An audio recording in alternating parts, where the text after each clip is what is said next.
1925 की एक ठंडी रात थी। राजस्थान के दूरदराज गांव खरबंदा में हवेली के एक कोने में रखी पुरानी संदूक अचानक खुल गई। उस संदूक से एक धुंधली सी रोशनी निकली और हवेली की दीवारों पर सैकड़ों साल पुराने एक रहस्य की कहानियां चलने लगीं। विक्रांत राठौड़, एक पुरातत्वविद, को उसके दादाजी की मृत्यु के बाद वह हवेली विरासत में मिली थी। उन्हें मिला एक धूल भरा मानचित्र जिस पर लिखा था, रक्त से लिखी गई दौलत मृत्यु से बंधी है।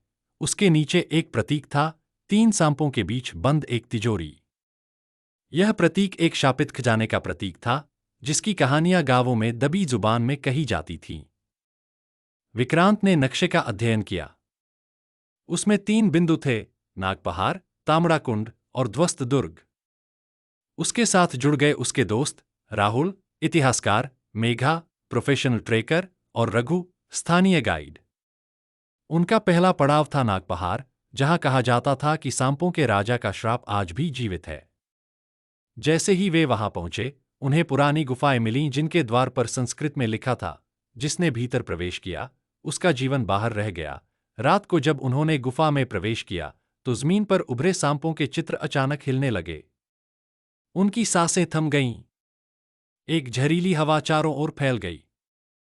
मेघा के कदमों के नीचे कुछ चटक गया। वो एक पत्थर था जिसे हटाने पर जमीन नीचे गिर गई और वे सब एक छिपे कमरे में गिर पड़े।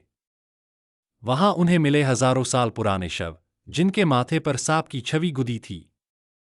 राहुल ने कहा, ये सांप के पहले शिकार हैं। हमें सतर्क रहना होगा। दूसरा पड़ाव था तामड़ाकुंड। यहां की आग पानी से भी बुझती नहीं थी। लोक कथाओं के अनुसार यहां खजाने की रक्षा के लिए आग के देवता को सौंपा गया था। वे जब कुंड पहुंचे, कुंड से एक ज्वाला उठी और एक स्त्री की चीख सुनाई दी। मेरा अभिशाप तुमसे चिपक गया है, रघु ने डरते हुए कहा, हमें वापस चलना चाहिए।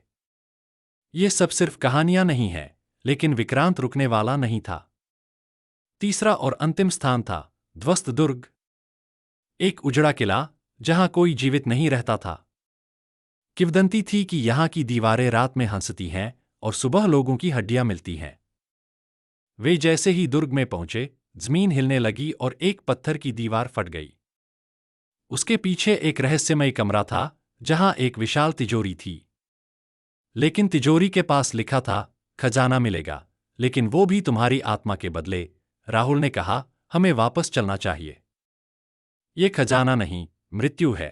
लेकिन विक्रांत ने दरवाजा खोल दिया। उस पल तीनों सांपों की मूर्तियां जिंदा हो गईं। उनके फन उठे और विक्रांत की आंखों में झांकने लगे। तभी दीवार पर एक चेहरा उभरा, एक स्त्री का, रूपा, जो कभी महाराज की रानी थी। रूपा ने कहा, मैं इस खजाने की शापित रक्षक हूं। जिसने इसे मांगा वो कभी लौटकर नहीं गया।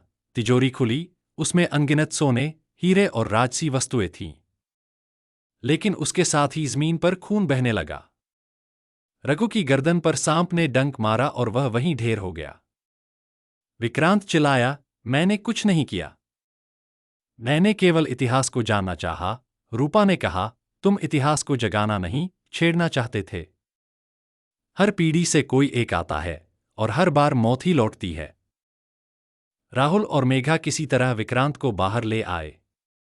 तिजोरी खुद ब खुद बंद हो गई और दुर्ग फिर धंस गया। विक्रांत अब एक साधारण आदमी नहीं रहा था।